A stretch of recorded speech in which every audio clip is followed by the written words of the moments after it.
Welcome to the place where we learn about improv. Cause public speaking can take you so far. Improv speaking. Say yes and flex your creative thinking. Improv speaking. Say yes and flex your creative thinking. All right. Welcome, everyone, to another episode of the Improvisely Speaking podcast. I'm so excited that you joined us today. You've got your headphones on, listening to this episode. It is going to be a fantastic episode for you. I am so excited about today's guest joining us. And with this podcast, I like to explore, of course, improvisation. I interview a lot of improvisers and performers, but I also like to explore how improv and improvisation shows up in our daily lives and how we use it in our daily lives. And this episode, I'm so excited because this guest today is one of my best friends, but we're going to be talking about public speaking, improv, communication, performance, and creativity, all around the theme of cooking and culinary arts.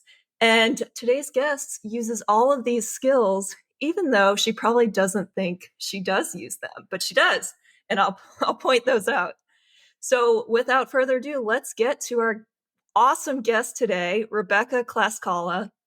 Rebecca is the Culinary School Instructor at NOCHI, which stands for New Orleans Culinary and Hospitality Institute. Before that, she worked at Restaurant Revolution in New Orleans for 7 years and worked her way up the ranks to Sous Chef. She is a graduate of the Culinary Institute of America, or the CIA, or the other CIA that you know of. And in her spare time, she likes to garden and is a new member of the NOLA Cherry Bombs, which is an all-women nonprofit dancing and parading troupe. They are freaking fabulous. If you know, you know. They are amazing, and she's a part of it. She's also an amazing mom, and she's one of my best friends. Please welcome the amazing and talented Rebecca Klaskala. Yay, Rebecca! Yeah, Dana, thank you so much for that amazing intro. I'm pretty sure that's the best intro I've ever had, so gonna remember that one. Yeah, well, use it. It's a great bio that you have. You've earned it. Use it. And for our listeners, Rebecca and I have been friends for, I say 15 years, but it's more than that. Since we were 15, That's basically, right. we've And we're been not gonna friends. let's just stop counting. We don't need to since do we the were math. 15. Yeah. And we have so many memories. I mean, I just have so many memories hanging out by your pool in the summer. It was the place to be. It was putting on like SPF 4, which was so bad for my skin. Like, come on, pale little body. You need like SPF 50. And why were we even putting on the sunscreen? Because, we were just swimming in our t-shirts, Dana. Right. The body image struggles of these teenagers. And yet we were content with the t-shirts. I mean, which is very heavy. Like, that is not comfortable to swim in now. Like, I think about it, like, it's so heavy. It weighs you down in the pool. Like, just not comfortable. Practically a safety hazard. I don't know what we were thinking. Be free in your own skin. Like, enjoy it. Just jump in the pool without the t-shirts. Yeah, I know. Hey, we've come a long way, right? You took the words out of my mouth. We've come a long way. I wear bathing suits now, and I enjoy it. And here we are. Here we are. And, it's hard to believe. And I like to say you're my oldest friend, but I mean, that makes us sound old. So you're my longest friend. We need to fix that title. Yes, longest friend. Yeah, we went to high school together. We were in each other's weddings as bridesmaids. I mean, we haven't lived in the same city for a while, but we've kept in touch, and I'm still consider you one of my best friends. We always go out to eat when I'm in town, and you have to come visit here too. I know. I am so overdue a trip to LA. It's not even funny. So maybe 2023 is my year to visit you. Before we get into it, I want to call out a memory too. Was we had to take home ec or home economics, and I don't know if we were in the same class together or I not, don't think but we were. I would have remembered. We were okay, not. you would Yeah. have remembered my struggles, yeah, because Yeah. we had to do. There were 3 parts of home ec. We had sewing, we had to sew a pillow, we had to. My biggest Yeah, struggle, like seriously, the hardest time I had him out at high school was the pillow. And then yeah. interior design, or was that the same? Yeah, we had to decorate a room, Yeah. which for some reason I didn't want a dresser. And the teacher was like, "You need to put your underwear somewhere." And I was like, "I will put them in a box in my closet or something." I was like adamant against dressers for some reason. And then cooking was the third section, which was my worst section of Oh, all because it's I didn't honestly cook. it's where like this passion of mine really started. I always loved food. I loved eating food, but when applying it and being recognized by my teachers, I always tell people that home ec at school was where it started, where I was like, this could be a career path of mine. So that's hilarious that your memory of that portion of that class was the opposite. Well, yeah, because I had to tell the teacher, Miss Mooney, shout out to Miss Mooney, still Oh God, Miss remember, Mooney. had to tell her like, I don't cook. My family doesn't cook. I don't know the first thing about cooking. She gave me a recipe. It was like chicken breast with mushroom soup and on top of it, and you put it in the oven basically. Like it was a very basic Straight recipe. So out the of the project 1960s. Yeah. totally. And you had to take a picture of you like making the dish throughout. So I have like pictures of me with a pan of chicken. I can't believe I still remember this. Opening up the can. I think because it was such a struggle. But yeah, and I remember you just like shining in that class, like that portion, just like this is my jam. I'm gonna make a full course meal. Like you Yeah. just loved Oh, it. I made hollandaise. I made this crab and avocado appetizer. And I remember Miss Mooney, who was also my teacher, was like getting with the other teacher and was like, oh my gosh, look at this menu. Like they were so impressed that they wanted the recipes. And I was like, oh my gosh, this is what That we do at my house. I don't know. And yeah, that was definitely when it all started.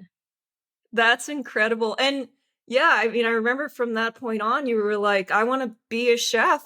This is what I want to do. So I know you said that was the start of the passion, but how did you know at such an early age? And then you fulfilled it, like you kept it going. Like, what is it about cooking that you love? And how did you know that early on that that's what you wanted to do? I say that that's when the idea of it being a career path started in high school, but I certainly was not walking around at graduation saying, I'm going to go be a chef. I spent some time wandering in the world when we were out there, after graduation, and I followed the trajectory of so many in the New Orleans area. Went to LSU and couldn't find my footing and didn't know what I was doing. I was in a nursing program and not Oh, I feeling. forgot that. Yeah. I didn't Oh realize you yeah. did. Okay. And it Yeah. was at my second year in Baton Rouge, and I finally, I look back and it was a really low point in my life because I had no direction. I didn't know what I was doing, and it was hard. And Dana, you weren't there, and so I know. I know.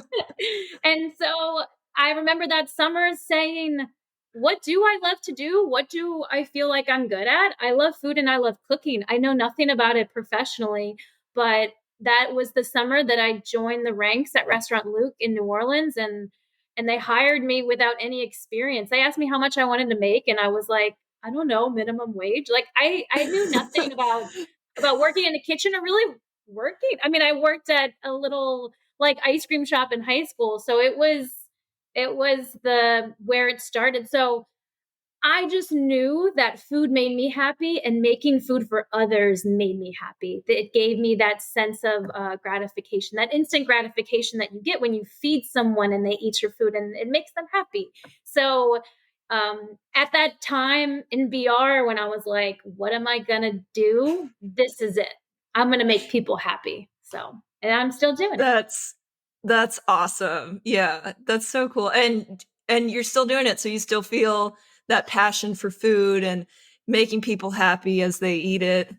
Yeah, I mean, of course, it's evolved since transitioning from restaurant chef to now culinary instructor. I have gone from feeding the masses and putting out really beautiful food and, being critically acclaimed to now creating chefs of the future, which is so exciting to have a legacy. I'm putting my mark on these people's lives and they're going to remember me forever in their careers. And I'm teaching them some really important foundations and fundamentals for their careers. And of course, there's so much more to learn. I'm always telling them that after graduation, but yeah, that is now giving me the satisfaction that I need when I go home. I want to get into your transition from chef to culinary instructor, but I did want to ask you just like, how do you handle the, this is something I think about a lot because whenever I get praised for something, I'm like, oh, it was nothing. It's fine. And like, I'm weird with my hands, as you know, and I'm awkward. And like, how do you handle when someone's like, this is an amazing dish. This is so good. This is the best thing I've ever had in my life. Like, how do you accept that praise? I'm used to it. I don't, it's hard to You're say. like, I expect it. You I know know, it's good. I humbly accept the compliment and I do handle praise well, but I don't think that I ever think that and no matter who is giving me praise, we have this saying in the kitchen, you're only as good as your last dish. So, meaning you Mm, are, no matter how many awards you won, it could have been 10 years ago, or you won you got a Michelin star this year. You're only as good as the food that you put out last night. The last dish that went out. Even within one night, we get tired. We're humans in the back in the kitchen, and sure. towards the end of the night, you're putting out the last dishes and you're like, I'm ready to go home. You want to make sure that last plate is as beautiful and delicious as that first plate you put out. So, I take those compliments, but I know I always have more work to do. And I could, um, I could struggle at any time if I'm not applying myself. And, that means I always have to give my all. So I keep that Oh, in that's mind when I get awesome. those compliments. Yeah. I need to channel that energy. Like, yeah, I know it was good. Thank you. Yeah. Yeah, this shirt does look good. Thank you. Oh, and just to before we jump into the transition, I just wanted to add that just thinking back to high school and stuff, like you really helped me not be so picky too. Like, I mean, I was a picky eater. My mom knows I was a picky eater. Like, I ate cheese and crackers like in middle school, up till middle school. Like, that was my dish of choice was cheese and crackers. It was very stopped up too as a kid. Like ice cream. There's a lot of dairy in the house. And then pizza. I did love peanut butter, but yeah, like just super picky kid. And I remember going out to eat with your family to a nice restaurant and they had like braised beef or something like a braised beef Mm. dish. I'm sure it was called something much fancier, but I was like, I don't even know what that is. Like, I don't know what all this stuff is on the menu. And you just introduced me to that world. And I mean, I think part of it is just hanging out with you was like expanding my food horizons.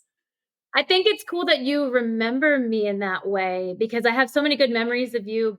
And of course, food we were always eating, but I didn't know I had that positive impact on you. So I think that's awesome.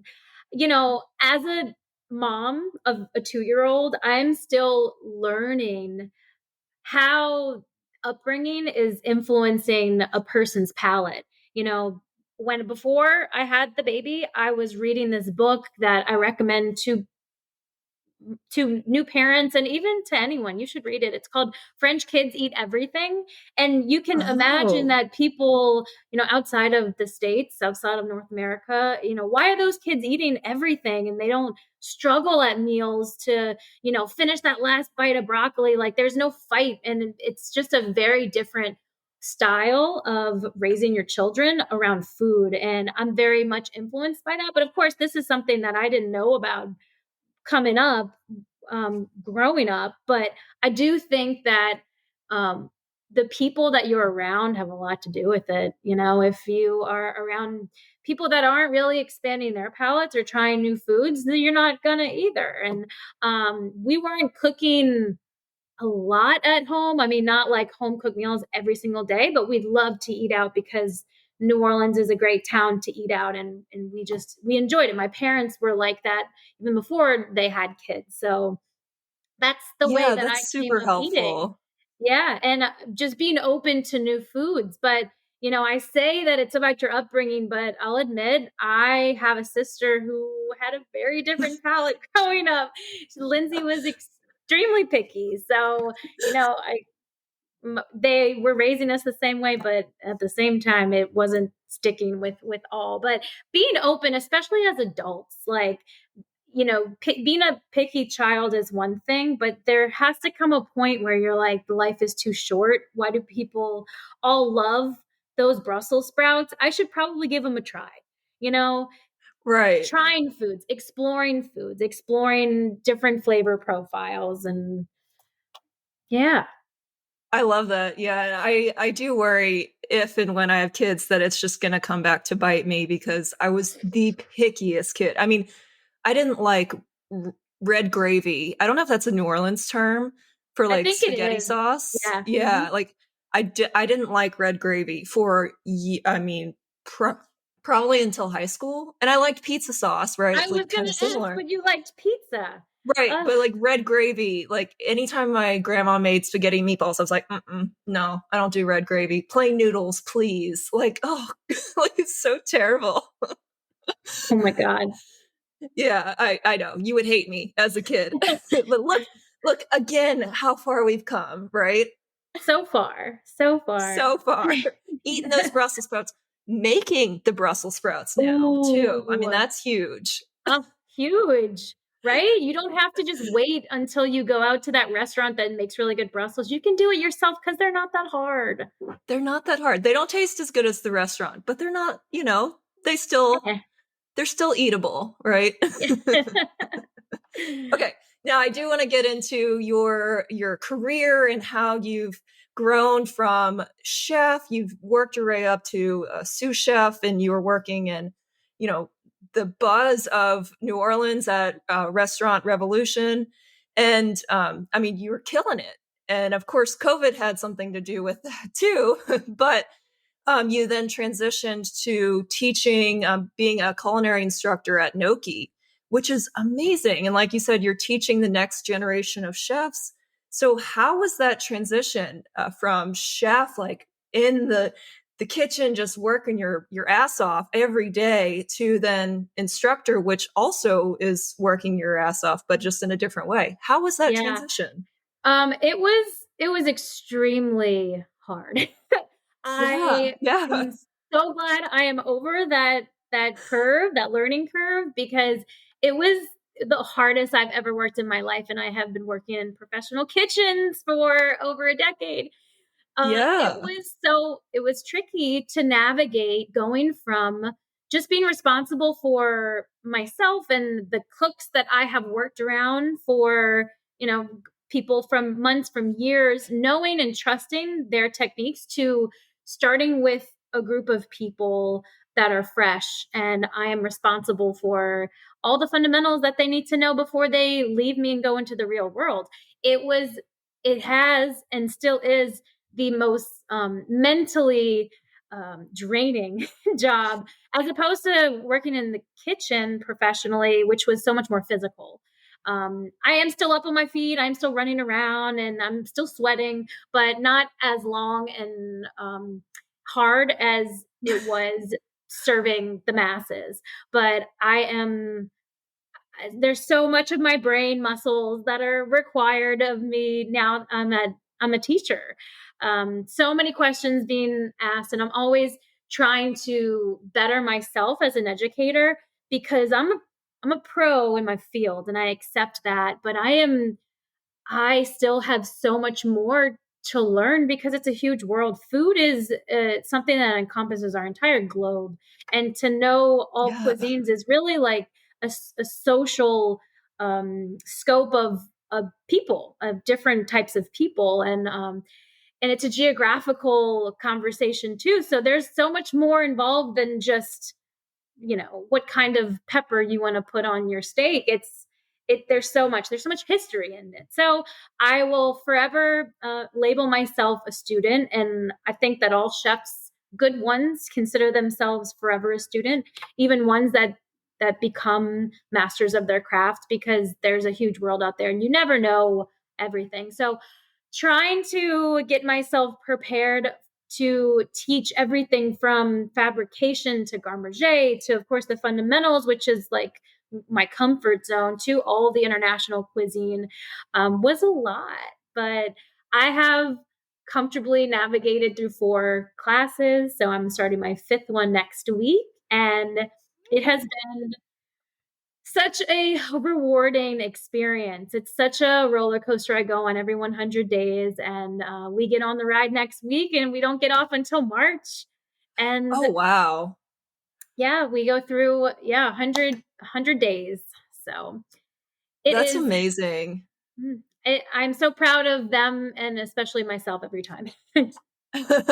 Well, and yeah, that's just those students are so lucky to have you too as their instructor, because I know that you care and you want them to learn, you want to push them to be the best chefs they can be in their careers, and you just want, them to enjoy it too. I want them to enjoy it, but I always have to remind myself that I'm trying to get them ready for the real world. So I have to put a sense of stress and urgency in them when, the school setting won't always bring that stress that the real world brings. So I Right. will throw them curveballs, and I will, I'm hard on them. Oh, I'm I sure. look and seem like a very nice person, and I'm patient, but I have to get them set. I don't have a lot of time with them. And, you go out there, and chefs have high expectations of work habits.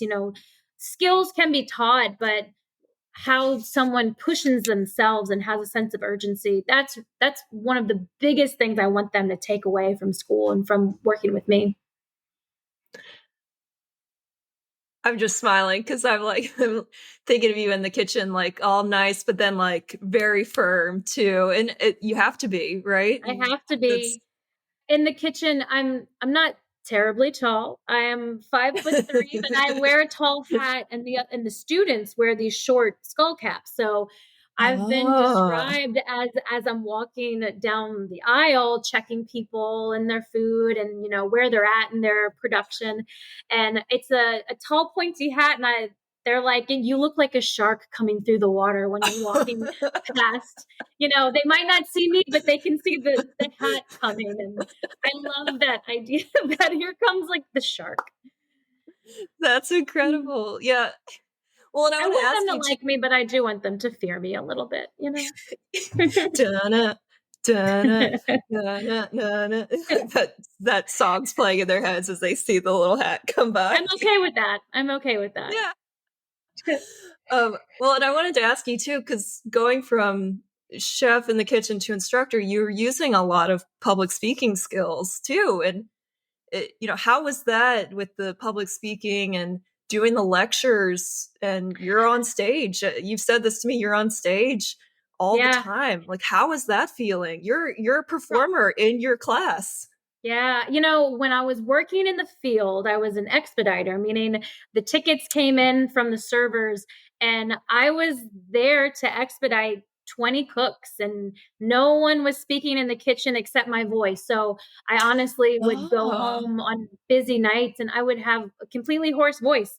And I had to think a lot about my vocal range when I was commanding the kitchen, because it was so big. And being a female, we were talking about this, as you are excited and feeling the rush, your pitch gets higher. And I always had to think about even my inflection at the end of a sentence, making sure I was going down, all these little things. So I was yeah.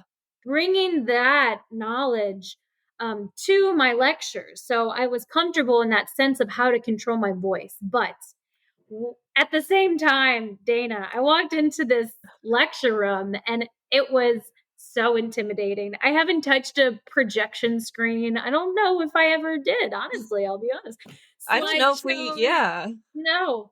not really in It, high school. Like we did a few, but not a ton. And then no. college, I feel like you don't do a ton in your early years. I Yeah. mean, I am so involved in the Microsoft suite now, from PowerPoint to Excel, and that Mhm. all of those things, yeah, were huge learning curves, and just feeling comfortable with my slides and my presentations. Within 100 days, I have about 3 lectures in each day. So we're talking Oh, 300 wow. presentations. And of course, very comfortable Dang. with the subjects, but still needing to feel comfortable in the flow of the presentation. I mean, I talk about these things, but I want to make sure they're getting the concepts that are on the screen. So that was that has just taken time. And of course, in a 100-day program, I might feel like I have 5 months under my belt. I still have only gone through those days one time and now 4 times. So it's definitely been something that I have just had to live through to get comfortable with it. Still trying to find like my pace, my walk, using the Hmm. floor better, because in the beginning I was so much more comfortable parked in front of my laptop because I had my notes and I could, Right. that was where. But you know every time I lecture, every time I step in front of the class, it's been a learning process for me, but I definitely feel so much more confident, thank goodness, when I'm in front of them doing a Yeah. presentation. Yeah. That's awesome. I did want to ask you too, do you miss the hustle and bustle of the kitchen? I mean, some 100%. days, Oh, yeah.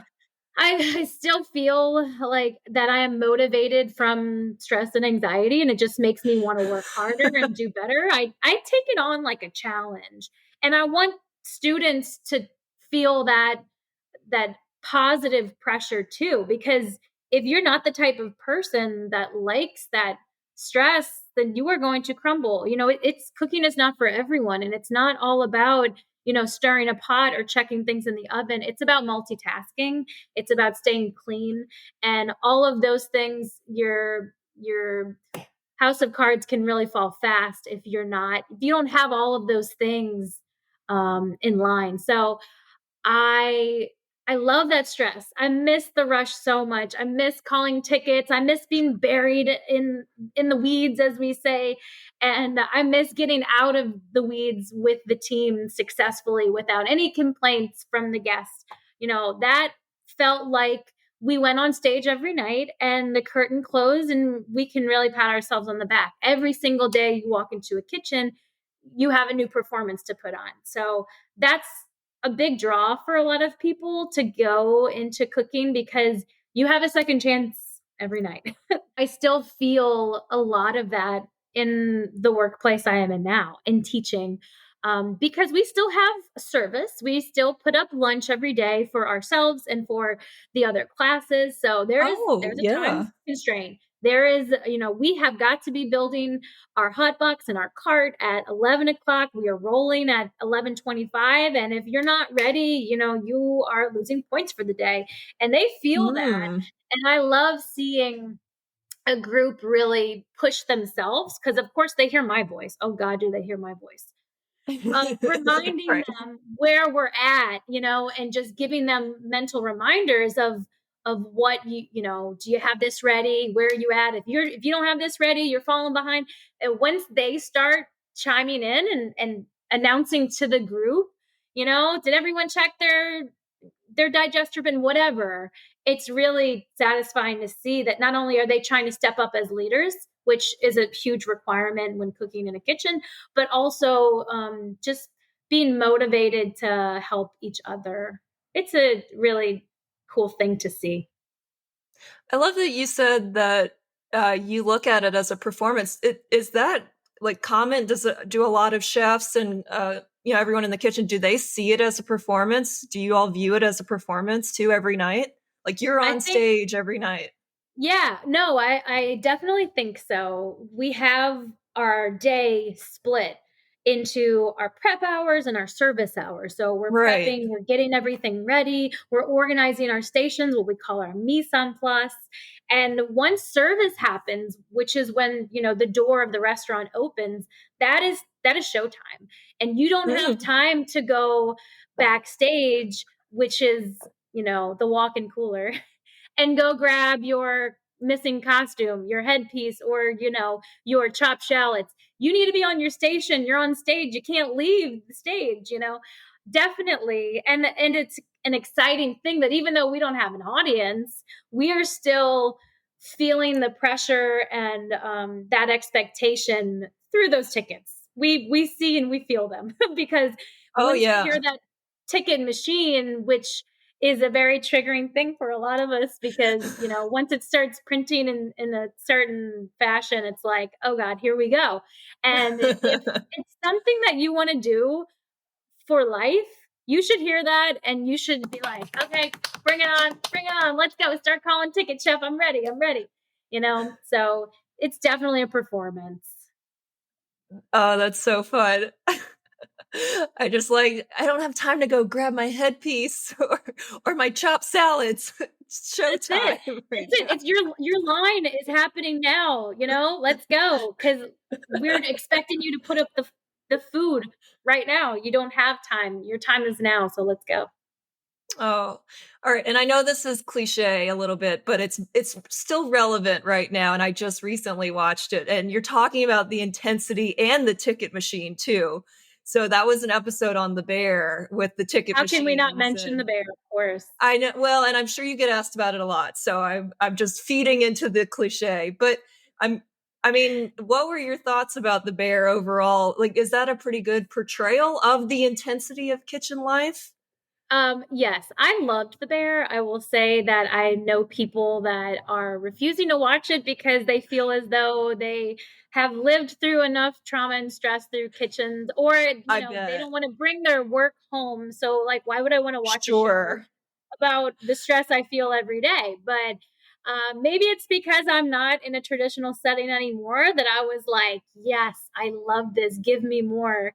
Binged it from beginning to end in 2 days. It was fantastic. But yes, I agree that there's a lot of stress and anxiety in the show that feels totally real. Of course, the ticket episode where like Sydney forgot to turn off the app and it Right. kept rolling felt a little dramatized, but it was, it felt real enough because maybe the app thing isn't realistic, but you running out of ticket paper is totally real. And if that's hard Oh, to imagine, yeah.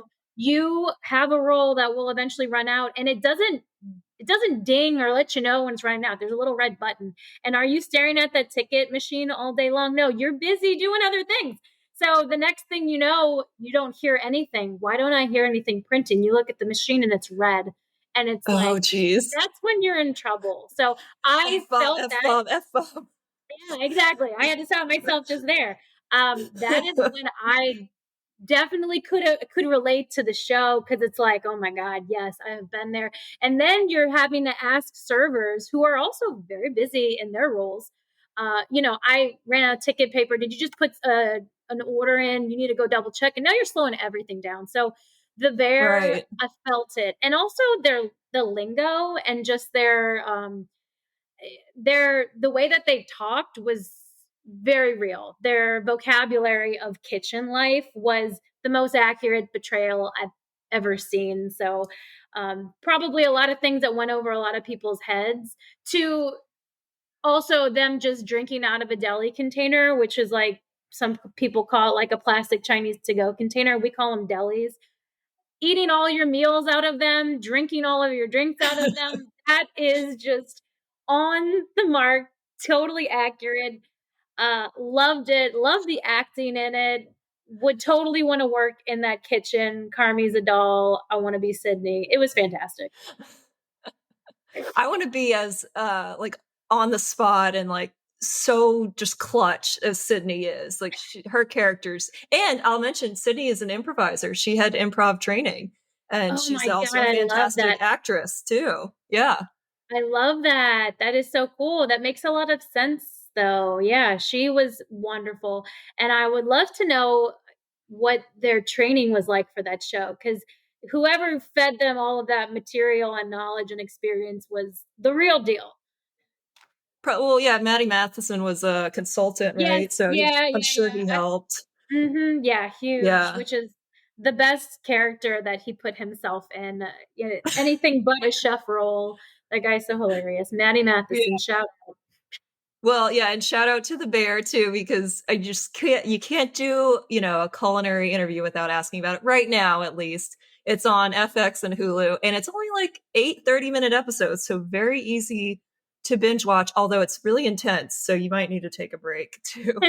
I don't have any trauma from the kitchen, but I also felt that intensity, like, oh my God, that's a lot. On that note, let's take a quick break. And then when we come back, we're going to talk about improvising and cooking, or what this episode I think will be named as Improvly Cooking. So stay Ooh. tuned. We'll be right back. All right. And we're back with Chef Rebecca Klaskala, and we're talking about cooking and being in the kitchen, and we've talked about public speaking a little bit. And now I want to get more into improvisation and how improv shows up in our daily lives. And Rebecca, I know baking is stricter in the sense of like you have to follow the measurements to a T almost. But, with cooking, that can be more flexible and allow us to improvise. So, first, I wanted to ask, do you all have any terms in the kitchen? You probably don't use like, I'm improvising here. You probably say it like that. Like, do you use any terms like, oh, I'm just winging it or something? Well, of course, there requires a lot of improvising when we are cooking, because we always say that recipes are just guidelines. I'll give you a recipe, but there's a lot in there that you don't necessarily need to follow up to the T. So there are things that can be omittable, and then there are other things that can be substituted. Where and what those things are is something that does require a little bit of knowledge and experience, though. So there is some improving to some extent, and then there does just it comes a point where you do have to have some experience to know, what do I substitute, when do I do it, how do I do it. But we do things in the kitchen like repurposing things. So like maybe Oh, I yeah. use the term repurposing. Taking an item that I don't necessarily have a plan for, maybe a cost of a case of asparagus was cheaper than buying a couple of bunches. So I committed to a case. This is a very real thing in the kitchen, buying in bulk. But how am I going to make money off the rest of the asparagus if I'm not using it up fast enough? So how can I use that asparagus and still make money off of it? And, that's when we implement, new specials or a new dish in a way so that it doesn't go bad. We certainly have to do that with things that are extremely perishable. You think of like all seafood, and you don't necessarily want to use it when it's gone bad, because obviously fresh is best. But before it does, once we do have that point where before the shelf life has expired, we want to utilize it. Let's make crab cakes. Let's make a smoked fish dip. Nowadays, we think of things like charcuterie, which is such a controversial term. Wait, Charcuterie, what is it? okay. Keep going. Yeah. I want to ask No, why it's controversial, but well, keep going. it's controversial to me because people use the definition wrong. And Okay. I need to let it go, because of course over time, in human history, like things evolve. But what charcuterie actually is using uh, meat and salt, essentially dry aging meat. So it is strictly protein. Everything else that goes on that board with charcuterie are accompaniments to the meat, the charcuterie. So if you have Okay. something that has no meat on it, you're not looking at charcuterie. You're looking at a You have a party cheese board. board. Yeah. Yeah, there's no such thing as cheese charcuterie. But not to get off topic, but the art of charcuterie is to make sure that meat is not going to go bad. Before we had refrigeration, we were using salt. And how did we how are we able to still enjoy meat and protein? We turn them into sausages. We made pâtés. You have smoked salmon, not just because it's delicious and you like to eat it on a bagel, but because that's what we had to do to survive. And nowadays, those things are so trendy, but it really is just a part of our food history. So, yeah, repurposing is a big one. And also, another word that I like to think of in terms of improving in the kitchen is also being resourceful. Using Yeah. cooking in the seasons. Nowadays seasonality and farm to table is such a trendy thing, but again, in human history, that was necessary because that's all you had. Whatever was growing in your garden was what you could eat. But you think of what is when things are in season, not only are they going to taste the best at that time, but they're going to be the most affordable because all of the farms nearby are growing it. So, using satsumas, here in Louisiana, we have these tiny nectarines that are known as satsumas, and we are using them in the winter months. Don't put a satsuma on your menu in the summertime because it's not going to taste good. It's fine. It's being flown in from afar, but it's also going to be more expensive. So being able to improv with the ingredients that are available to you is really how I can relate to that term in the kitchen. I love that. Yeah. So with your students, then, are you teaching them kind of these, I'll say improv skills, you're rephrasing it into repurposing, being resourceful? How are you teaching your students these skills? So I do cover it when we are going through recipes because they have a very formal recipe index that I expect them to have every day, and they cook from it. Not only do they watch me do a demo, but they also go back and do it themselves and they recreate it. It is part of a discussion on like how things can be substituted.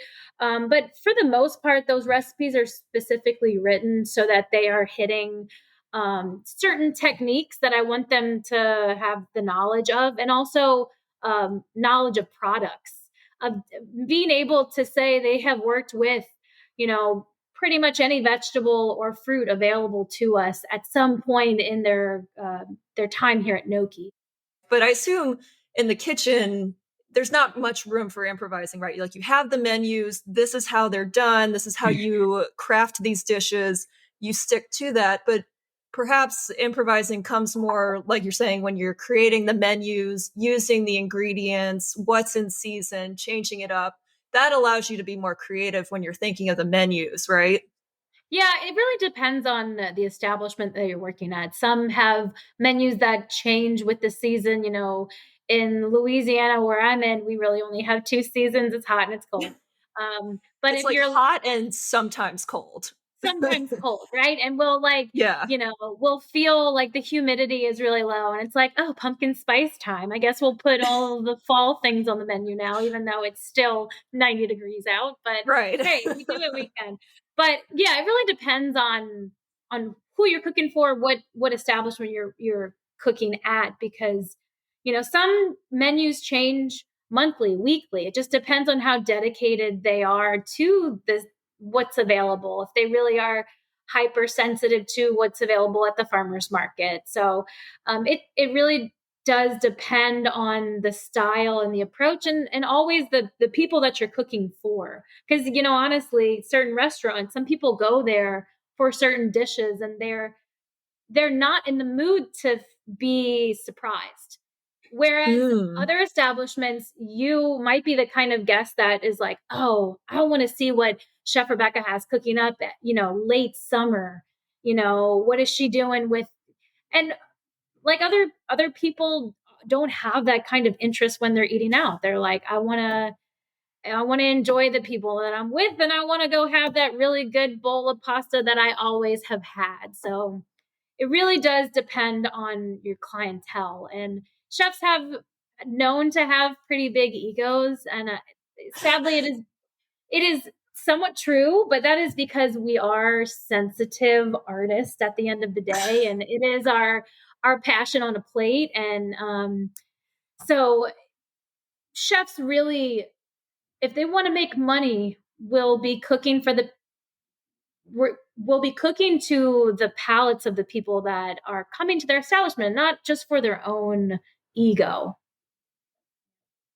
Yeah, that's I think of a restaurant that was in Columbia, South Carolina, where I went to college at, and I think and I'm blanking on the name, but they changed their menu every day too. And I was like, wow, that's huge. And they must have, I was like, how did I don't think they printed menus. Like, I didn't even think of the logistics and all of it, but it was probably for that reason, like just repurposing, reusing ingredients. Um, Yeah. I'm Yeah. I actually mean, really impressed by it now, like more so than I was when I ate there. But the food was great too.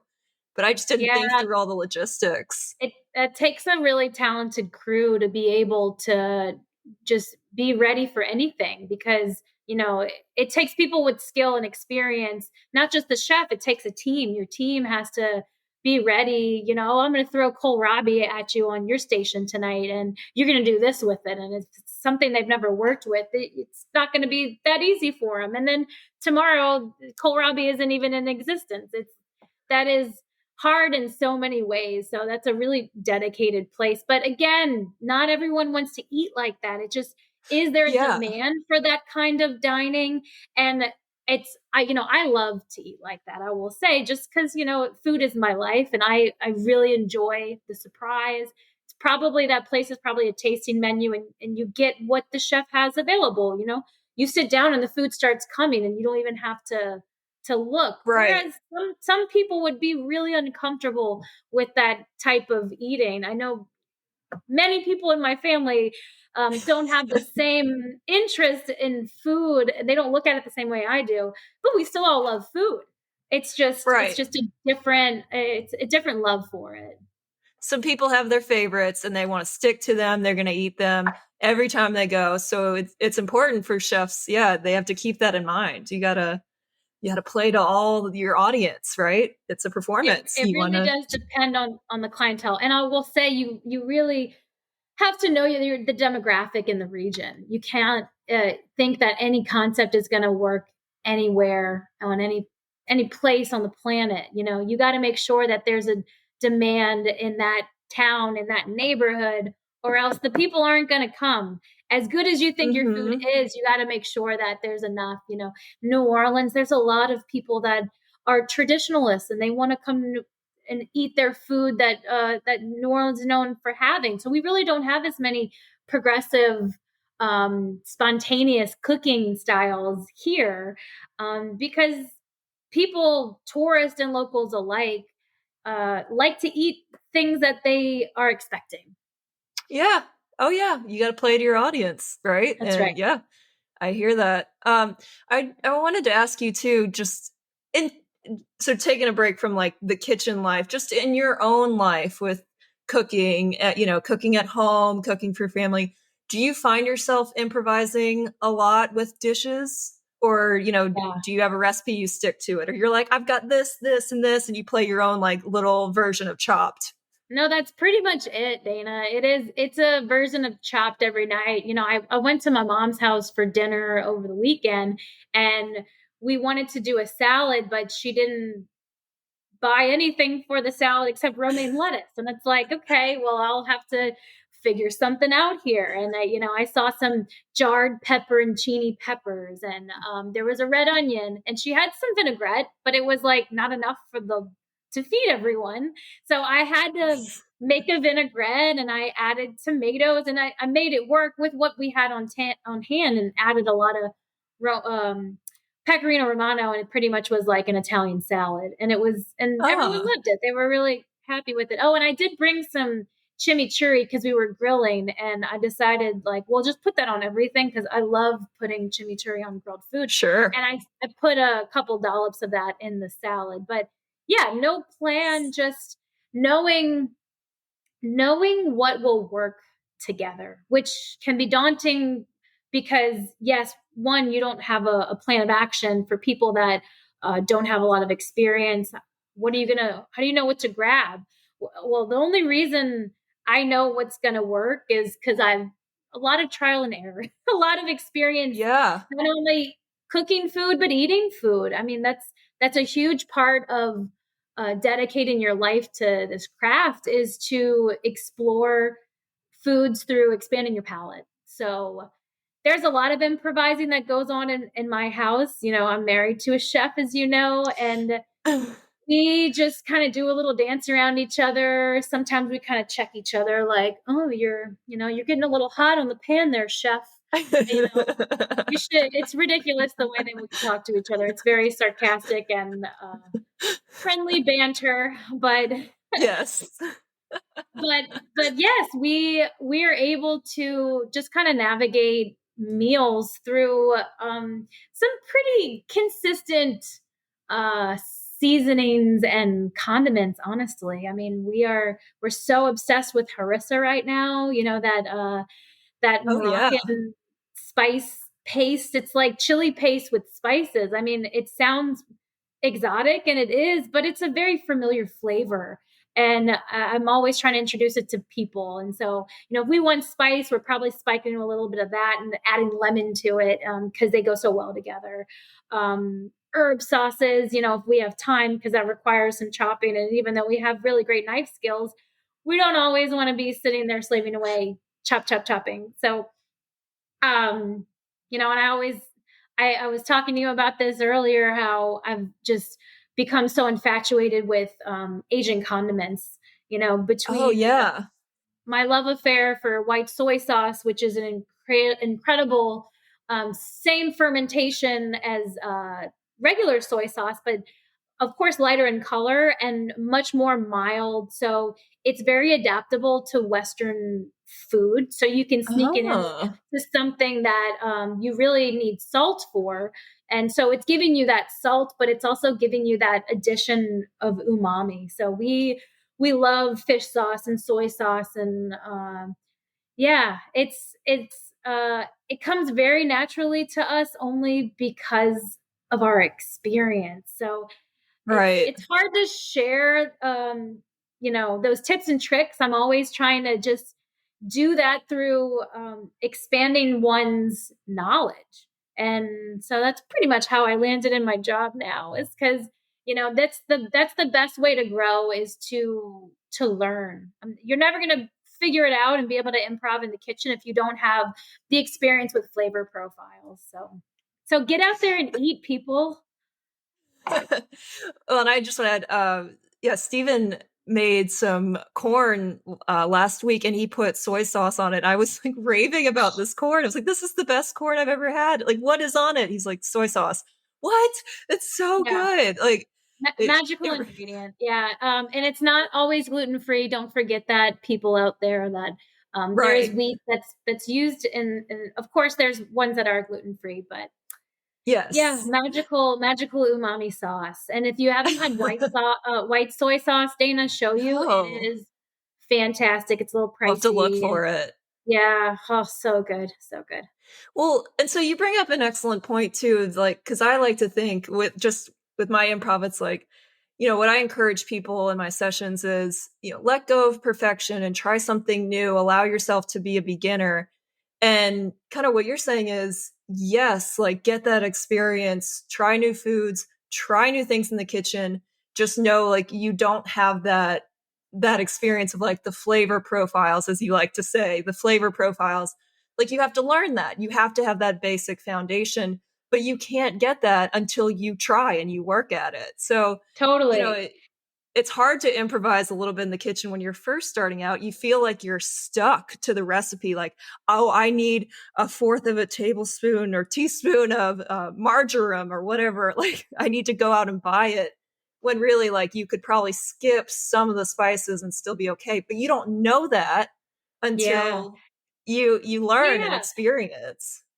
Yeah, and that can be, like we're talking, it can be a hard thing for a beginner, which is why, as a culinary instructor, it's not a big part of my curriculum. I know we were just talking about that, and I was discussing, yeah, I'll tell them how to make substitutions, but a big part of their time with me as their instructor is I am not expecting them to create. I'm not expecting them to improvise, because they first need to learn what I'm doing and why I'm doing it. Why are we making this dish? Why are we making it in this way? Why are we using these ingredients?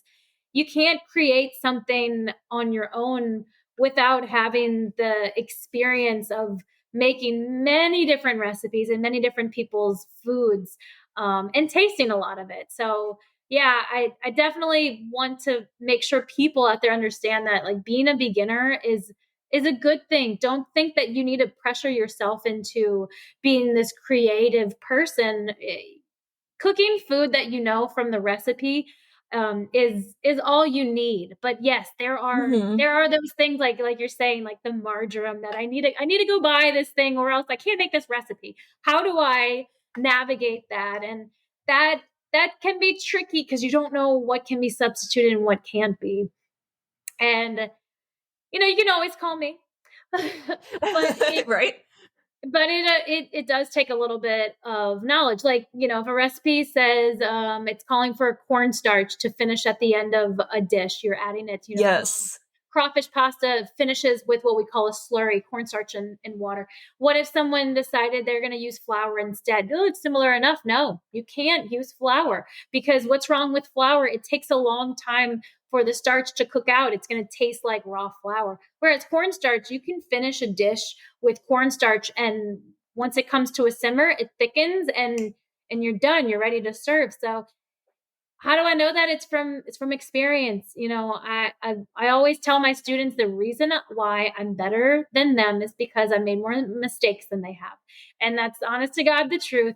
You need to make mistakes to learn from them, and that is how we learn and grow. So it does take a little bit of knowledge.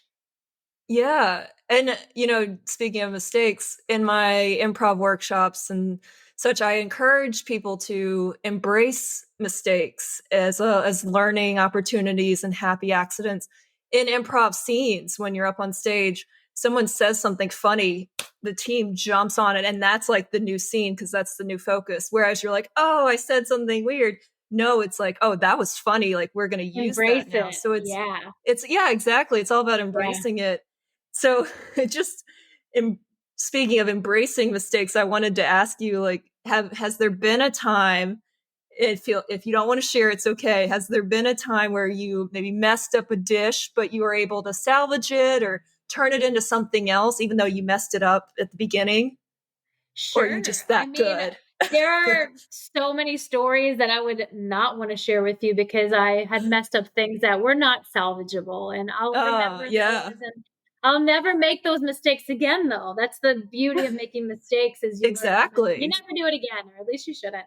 But, making a puree, which is it can be like a vegetable puree or something. I can't recall what I was making. Maybe it was like made from fennel or celery root and very simple, like French aromatics, like onion and shallots and garlic and thyme, and adding liquid to it and letting it cook down. Now, a puree has a certain viscosity, whereas if it's too thin, what does it become? It's no longer a puree, it becomes soup. Like a So, what do dressing, or you yeah, do? yeah. Yeah, what do you do when your celery root puree is now so thin that it's not really a smear on the plate, it's just like a puddle? Um, Taking that and then turning it into and giving it the name vichyssoise, for one, which is just a fancy French term for a chilled soup, potato and leek in the most classic sense, but people will really take that title, which you think of charcuterie. This is what happening with charcuterie. Vichyssoise is now you can call any chilled soup a vichyssoise, and it's a vichyssoise. So that is what happened in Ah, my puree. And the beauty of Revolution is they still do, and so many great restaurants provide a little bite of food right at the beginning of the meal, something that the guest didn't order, but we always say it's a gift from the chef or the kitchen or whatever, however you want to word it. Called an amuse-bouche, just meaning like to amuse the palate, the tongue, and it's just a little bite. And people think that they are kings and queens with this, right? Like, oh my god, I got something free. It didn't cost me anything, and it was a surprise. It was unexpected. But in reality, we are taking that amuse bouche dish as like the all everything goes to the amuse station that we're not sure what we're going to do with it. because we don't want to sink a lot of money into the amuse bouche, but we still want it to be delicious and something special. So my celery root puree then became an amuse bouche, a vichyssoise for the evening. And, every guest walking in got a little taste of it. So there's certainly, yeah, Amazing. that's a positive story of things I've messed up in the kitchen, but I'll share the other ones with you off screen. Sure. Yeah. No, we have an image to maintain here. Yeah. Well, I have a fun blunt kitchen blunder to share too. I'm sure you'll be shaking your head at this one, but this was, gosh, a few years ago. Oh, I would say probably 10 years ago at least. And I was making either hummus or salsa in the food processor. And usually the food processor has a little scraper, but for some reason I didn't have it in there. And something was stuck on the side. And I was like, oh, I wanna get it and make sure it gets blended up. And I just I opened the top, which usually there's a safety hazard if, with the lid, but just if you open the top, it still spins, and I stuck a knife in there to like get the piece that was on the side, and all of a sudden the blades catch it and the knife is just spinning around, and I'm like, oh my god, again with the hands all like, oh no, I don't know what to do. And Steven, my boyfriend at the time, husband now, was like, unplug it or turn it. Like, he goes into action and he's like, what are you doing? Like, you've got to think. And I ruined the hummus or salsa or whatever it was because now it had bits of metal in it. I ruined the food processor, had to get a new one, but I will never, ever do that again. I have Oh my learned my gosh. lesson there. I know. Are you shaking? You're like, oh my God. Like, No, oh food my God, processor 101. Dana, you have no idea how many times this happens in the real world. Pretty much, it's sad to say, like every rubber spatula I work with in the kitchen looks like a shark just took a bite out of it because of this exact thing. So don't think that you are like some kitchen idiot. It happens to all of us. So, but yeah, discarding the food. Sorry about your hummus though. That does suck. But yeah, there's you were trying to do a pro move of like scraping the bowl when it's on. I love that you went for that because when you're experienced in the kitchen, we rock that Vitamix when it's turned on. And if you're doing it right, of course you won't hit it, but I love that Yeah. you gave that effort. Oh, that's so positive of you. Yeah, definitely not with a metal knife. And No, yeah. yeah. But yeah, you learn as you go. And I didn't let this deter me. I still make salsas now. I just am a little bit slower. And luckily it wasn't for like an event coming up. I was thinking like, oh my God, that would have ruined, if I was in a rush or something, that would have definitely ruined it. So luckily that pressure was off. But I did want to ask too, as we're recording this and as we release it, it is around Thanksgiving time. So Yeah. yeah, I mean, people will be in the kitchen cooking and something's bound to go wrong or get messed up. So, do you have any advice for having as stress-free of a Thanksgiving cooking experience as possible, if that's a Oh thing? God. It's all about preparation, people. Prep lists, designation of job duties. Thanksgiving Ah, is the Super Bowl around here in my house. We are a full-fledged restaurant. Dana, you've come to my mom's Thanksgiving. I feel you're yeah, or maybe it's like late, so I eat the yeah, leftovers. you're I'm like there for leftover pie. cleanup Yeah, duty. yeah. Mhm. Second helpings. Yeah, it's all about I keep a list. I mean, I actually like have a note on my phone of like what everyone was doing last year and I was actually perusing it this week. Never too early to get started. No, it's not. But yeah, I like to keep it as stress-free as possible because I have put on some Thanksgivings where it's like, why am I doing this to myself? I do too much. Just keeping it to the minimum of what everyone's actually going to eat. Of course, Thanksgiving's all about indulgence, and we go over the top for sure. We want to make sure we have Oh enough yeah. for third and fourth helpings and leftovers for the next 3 days after. But do you need to make three different kinds of stuffings? Just narrowing it down to like the essentials. But I have my favorite dishes. I always make a gravy ahead of time. I think that's something that if you are making a fresh gravy, which I do recommend, um you should make a stock early and then reduce it down to this really nice, what we call demi-glace. And it's just a fancy way of just straining a stock and reducing it. And so I show up at Thanksgiving with my with my reduced turkey stock. And then when my mom is done roasting the turkey, we take that turkey out and then I make the gravy with that stock versus buying chicken stock, or which of course I'm not saying that's wrong. I work with store-bought chicken stock all the time, but Sure. Gravy to me at Thanksgiving is like, it's the most important thing on that buffet line. I think the gravy has to be, a knockout. So I make sure it's really nice. But doing stock early and reducing it just to making it flavorful is going to make that gravy even better. I mean, there's so many dishes that I've narrowed down as my essentials. I do a Brussels sprout that I, with love and care, pan sear raw cut Brussels on the cut side in the morning. So like I'm not just putting it on a sheet pan and put it in the oven because they just don't brown the most perfectly as they could in a pan cut side down. So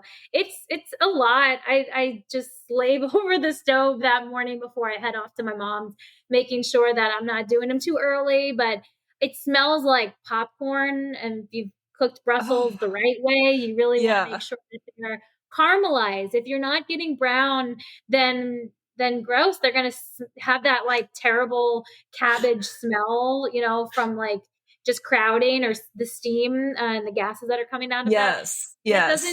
That doesn't create tasty cruciferous vegetables in general, but Brussels sprouts, they've got to be caramelized. So if you're not wanting to do them in the pan like I do, at least put them in the oven, but God forbid, don't boil them, don't blanch them, don't steam them, because that's why they get a bad rap. Sorry, moms of the 70s and 80s, but that's what they knew and that's what people were eating. But that's why people hate Brussels sprouts, is they just, and I like to think nowadays, especially since the millennials figured out that they are better when they're brown, but so many places are doing them the right way. And now it's like this trending vegetable, which is so exciting to see, especially as a chef. So is that your go-to Thanksgiving recipe, or do you have another favorite? Oh gosh, I do a sweet potato casserole because in the South, that's my favorite. A big one. And the question is, do you do a marshmallow topping or do you do this like praline topping? Which candied. Yeah, I do candied, and I've adapted a recipe and I add bacon fat to it, so it's like kind of smoky. Man. And I've doubled the topping because like it just needs to have a ridiculous ratio of topping to potato to me. And I think the thinner the better. So like when you scoop into it, it really is like a 1-to-1 ratio. But yes, just butter, sugar, flour, and some nuts right on top. And then as if that wasn't enough, I go ahead and candy more pecans and put them on top because I can't help myself. But those two and the gravy are really my proudest dishes. And I'll tell you, I bring an awesome cranberry sauce and about three from the people, can. Not from the can. I make it because it's too easy. If you like cranberry sauce, you should be making it yourself because it takes nothing. You open a bag and you add some, water, orange juice, and sugar, and maybe some spices or wine. So nice with that. And you just let them simmer, and it gives your kitchen a beautiful potpourri aroma. I mean, that alone makes me want to go and make it. But people in my family don't like it. It's so sad. It's like me and like my Aunt Sharon are like the only ones that appreciate my homemade cranberry sauce, and everybody else is like, I don't know. They're ruined from the can, I guess. I don't know. Yeah, I think I do like it when anyway. it's homemade. I bring it anyway. It's just like, it's too easy not to make. So I'll put it on my turkey sandwich the next day. Oh, nice. Well, and so we kind of talked about this in the beginning, but with your little girl, she's around too. Like, how do you instill this love of food in her? Like, is it just how you act around food and you're hoping she absorbs it? Or are you trying to I don't get her to love food too, like you do. Well, everyone looks at my husband and I and they're like, "Oh, I know that Eliza's eating good at home." And I struggle with getting her to eat foods just like any other parent of a toddler. She I the advice I've always gotten, and I'm still sticking to that, because yes, we're in the toddler phase and there's a pickiness happening with certain things, is not to give up on certain foods. Now, I Mm. know, Dana, you rejected red gravy growing up, but you Mm-mm. know that's what a lot of people are telling me, experienced parents, that's like, don't just think that she's not eating broccoli right now, don't give up on her, because if you just Mm-hmm. keep trying. And also, and this is still, I'm no expert, I'm a new mom, I'm still considering myself that, I only have one child, but I am just trying to create a stress-free environment around mealtime, because with us being the parent wanting to make sure they're eating all the right things, we tend to let that stress kind of spew out and like give those weird vibes at the table. You sit there and you push that broccoli on your child, and they're only going to stress out about it too, and it becomes this, like, they start this weird relationship with food, and you want it to be a real casual thing. All right, you don't want to eat that, me and your papa are going to carry on this conversation, and we're going to keep eating our broccoli. And hopefully eventually she'll see, you know what, mama and papa are really gnawing on that broccoli. I'm just going to sneak a little bite in. Maybe they know what's going on, what's good. um that creating that stress-free environment around mealtime, and not obsessing over what they're not eating. And also, she's just at the right age to start to invite her into prepping food, which is Oh yeah. so Does she have a exciting. little stool she stands She does. on? Yeah, we got her this little stool that my uncle built for her, actually. And Oh. it's being that the holidays are coming up, I am so looking forward to having her help with meal prep, because she's just barely getting involved now, but we will be amping up what we're cooking soon. So I certainly want her to help me, make my Christmas cookies, and getting everything ready for getting ahead for Oh. Thanksgiving. So I hope that she, it's still too soon to say, but I like to think that the love and passion for it will spew into her life in a positive way. Yeah, Yeah. and I feel like gardening too, like having her see like where the food is coming from. And I'm not an I don't have kids right now, but just having her like around food. You sent me a video of her with her peppers, the peppers. Like, Oh my she's God. holding them, like she knows what they are. Like that's a Yeah. great start Yeah. too. No, totally. Yeah, no, I do have this passion for gardening. I really still a novice, don't know what I'm doing out there, but being a chef, I do want to grow my own herbs. Like, if I love fresh herbs, why not grow them? And it's so easy to do. So I've dabbled with a lot of variety out there. A lot of it has failed, but it's still a good experience, and it's so therapeutic to get out there. And that has been such a thrill to invite her. She probably does more gardening with me than she does cooking, actually. Yeah. And she has her own little gardening bag, and she has these gloves. It's Oh. hilarious. And yes, eventually, she will see, the fruits of our labor. Of course, she can't eat that chili pepper right now, but she is No. so proud of the fact that she picked that pepper. She's my peppers.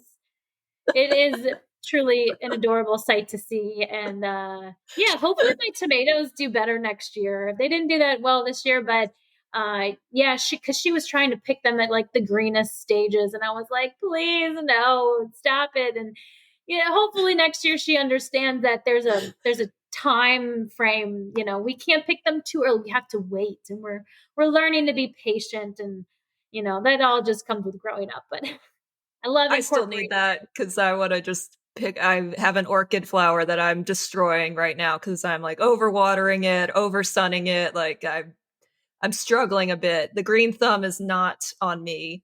Well, and Rebecca, I have one last question. It's more of a game for you if you're willing to Ooh, play. yeah. A little bit of our own chopped version Ooh, if we ooh, can. ooh. And you don't have to make it. You just have to use those creative skills, that experience that you have to create a dish. Are you interested? Oh, totally. Please give me a basket. Let me Okay. open it up. Okay. I'm just thinking of things I have in my house and just trying to put them together. Okay, so in your basket you have canned pumpkin for the holidays coming up, Mm, eggplant, um, yes. frozen shrimp, Okay. apple, because apples I think are in season now, coming in season, and lime. So Okay. pumpkin, eggplant, Pumpkin, eggplant. That's apple, the or humdinger. Yeah. Apple and pumpkin, eggplant, shrimp, apple, and lime. oh man, what an interesting combination because we're looking at the pumpkin and the apple, which are our autumnal harvest, like fall, winter. But then you've got that eggplant, which is very summer. Which there is a sweet time in the year where they do kind of meet, which I guess is now end of summer, beginning of fall. Oh man, I love this combo.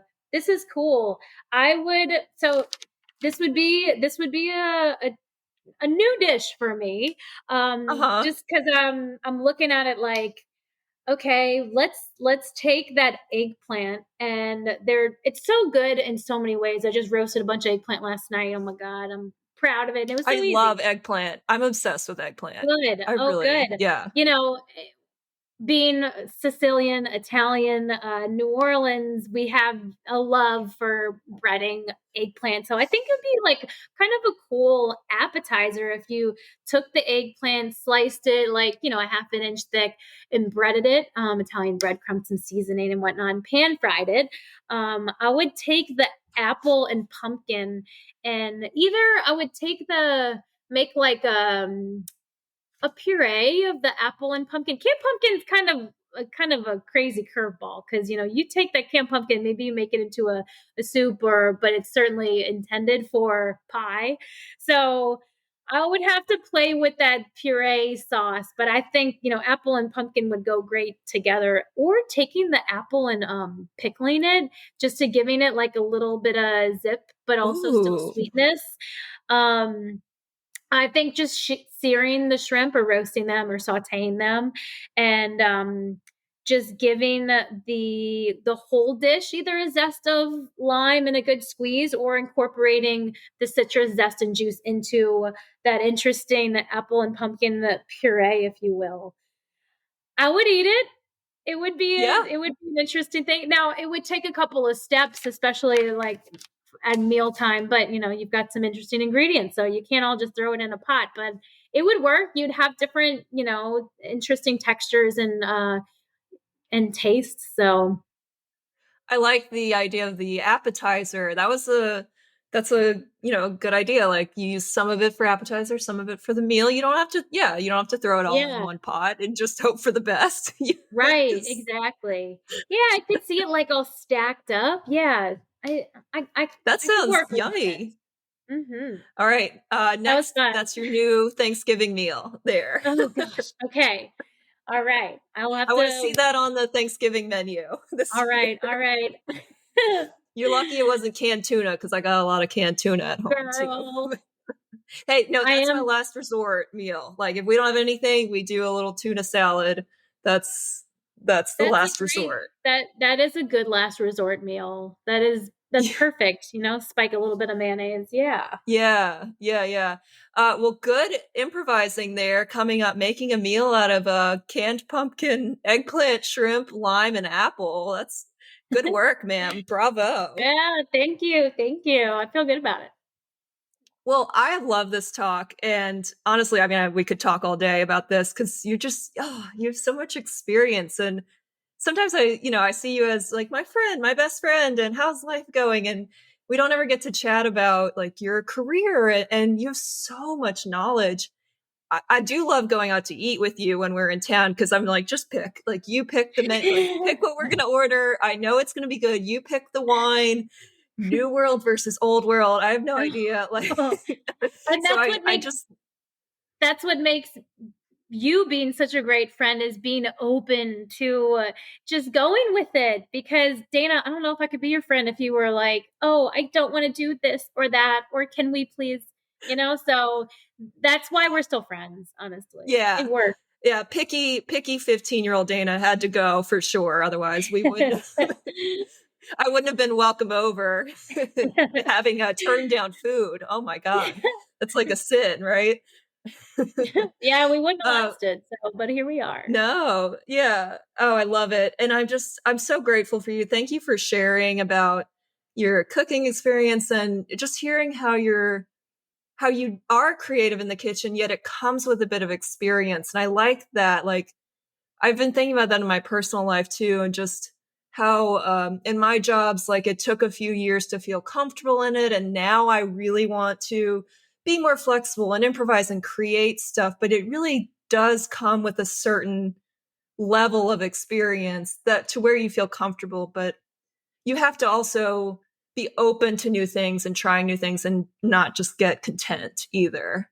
Yes. And well, of course, thank you for having me on, but also thank you for helping me look at my career and my life in improv scope, because of course I don't think of myself regularly as an improver and as a creative, because I'm very much focused on curriculum and nailing things and with experience. But this has been fun to even make me think of looking at my life in a different way. So this has been a great combo.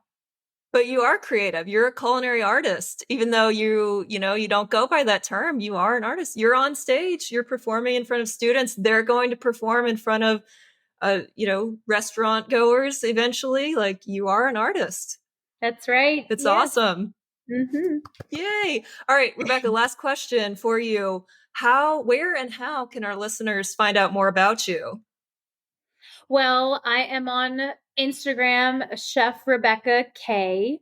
And yeah, that's where you can follow me. That's my professional Insta. And I'll be honest, if anyone goes there today, you probably will see some outdated posts because I haven't tended to it. And I'm waiting to hire my social media person. Yeah, me too. Me It's too. in the budget for next year, but until then, I'm trying to keep it active. But it's mainly focused on stuff that we're doing at school because it's really exciting to capture what I'm teaching and how the students are being receptive to it. But also, you'll catch me doing, stuff at home, and just talking about it makes me want to jumpstart utilizing it more. So, yes, Yeah. please, everyone, add me, Chef Rebecca K. Well, and you also post when your students have pop-up. So is that at the end of the curriculum they'll do like a pop-up restaurant, pop-up dining experience and That's people can exactly come and it. eat from the Yeah. students? Yeah. Yeah. So this cohort that's starting next week, their second to last class is the pop-up restaurant that is student created and student run. They work everything from the kitchen, and then they'll switch and work front of house, and be a server, which is super exciting and daunting for a lot of people. But that is at the end of this cohort. It will be in February, which is exciting because it's right around Mardi Gras. So it's a Yeah. very lively time in the city, and yeah, so I'm really looking forward to that. I don't know the dates off the top of my head, but it is open to the public, but reservations are required. So definitely, if anyone's in the area, please come and visit. I don't know what the restaurant concept is going to be because the students haven't created it yet. So stay tuned. Oh, that's awesome. I hope I'm in town when you're doing Me the too. pop-up because that would be awesome. It always looks so cool and the menus look so great. So yeah, if you're in the NOLA area or even close to it, please go check that out. And Rebecca, any cherry bomb shows coming up? Anything you Oh, all are doing? oh, my favorite new extracurricular activity. Yes, Dana, the cherry bombs. They give me life. As much as I love it. I love gardening and I love food, but dancing was definitely one of my earliest passions. And as an adult, you really Yeah. don't get to do it much because there is no team to join, there's no group to dance with. But in New Orleans, there are dozens to choose from, actually. And I've been eyeing the cherry bombs for years. I finally joined this year, and we actually are marching. Yes, it's been so much fun. We're preparing to march in our first parade, which is going to be at Halloween. So Crew of Boo, New Orleans. So What? Yeah, so I sooner than later, I've got a month to get my butt ready to march down the street and not only march for miles, but dance and smile while I'm doing it, which is cool because Yeah. I did it for 8 years, when I was younger, so I'm excited to get back in it. Love talk about being on stage. You feel like you're on stage for, 3 hours. The crowd Uh-huh. just it's just never-ending cheers. It's so, so much fun, so It's a yeah, good, like, 5 to 10 miles, right? The route? it depends. Crew of Boo's a little smaller. It goes, Okay, yeah. yeah, but yes, it's just a good practice before the real thing, which they're on top of one another. The Cherry Bombs March 3 parades and Mardi Gras, one of which I won't be marching because I'm actually a member of the crew in Iris, which Dana, you are Yeah. joining me with. You'll be on the float. I'm a sub rider this year, I'm so Yes. excited. Yeah, We gotta so work on getting me on the side with you. oh my god, right? Yes, I know, I'm working on it. We wanna make sure, Yeah. Dana and I are standing next to one another for when we're throwing our stuff off the float, so I'm working on it. I'll make sure we're next to each other, but yeah, Yeah. so it's something to look forward to. It gives me, a good work-life balance because as much as I dedicate my life to this, I certainly need to have my own outlet, and I'm always encouraging my students to do that too because burnout is a real thing in so many fields, especially in restaurants and this in culinary. So finding hobbies outside of cooking and finding people and friends that you can share those hobbies with is a huge thing to keep yourself happy.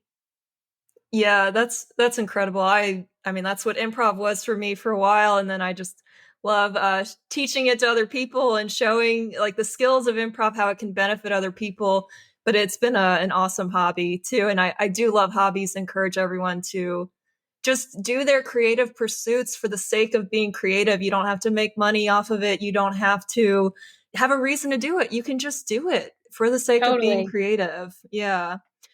So if you're listening to this before February 2023, follow us on Instagram so you can know where what float we're riding. It's usually the title float in Iris. Rolls at 10 a.m. Don't worry though, it's a lot of fun and the streets are already packed at that point. So you can catch us rolling on the Saturday before Mardi Gras, which I'm so excited about to be back after 3 years. Me too, Dana. I'm so excited to share it with you. It's such a fun day. It's the longest day ever because, of course, Yes. after our parade, the fun doesn't stop there. There's so many more parades to still enjoy as spectators. So we get off the float and then we go watch a parade on the street, and it's a such a fun, exhausting day. And oh, I'm getting so excited just thinking I about it. know. Oh, well, Rebecca, thank you again for sharing your time, energy, your experience, your knowledge with us. I've learned so much. I also don't want you in the kitchen with me whenever I'm cooking, just because I feel like you would judge me. I'm very Oh. slow. I'm very slow. Even like Steven is not a pro either, and he's like, "Come on, like move it here." But I do Yeah. appreciate what I've learned from you, and I honestly this inspires me to get in the kitchen more and try new things and try new foods too. So I appreciate you and I love you. Oh, well, my job is done. Love you too. And I hope I've inspired more people out there that's listening. So thanks for having me on, Dana. I really have had so much fun talking with you. Oh, of course, yeah. And thank you so much to our listeners for listening to this. I know it's a longer episode. I think it was incredibly worth it. And I just want to leave you with a few foods for thought, maybe. Pun very much intended here. You heard Rebecca's stories and tips and all about her experience in the kitchen, which I just love hearing about because I have no experience there. I was a hostess at Outback one summer, and that was about it. And that was enough for me. Just, it was just not my world. So I just so appreciate all that she shared in this interview. And I want to ask you, what would you like to try to cook but have been afraid to do so? Or have you been avoiding getting in the kitchen and trying something new? how can you let go of perfection and just try to make that meal you've been thinking about making? Or how can you get in there and just, allow yourself to be a beginner, make those mistakes. Hopefully you don't put a knife in the food processor so that you don't have to learn from that, but learn from those small minor mistakes and grow in your culinary skills. And I want to hear from you. Let me know what you try to make. Let Rebecca know too.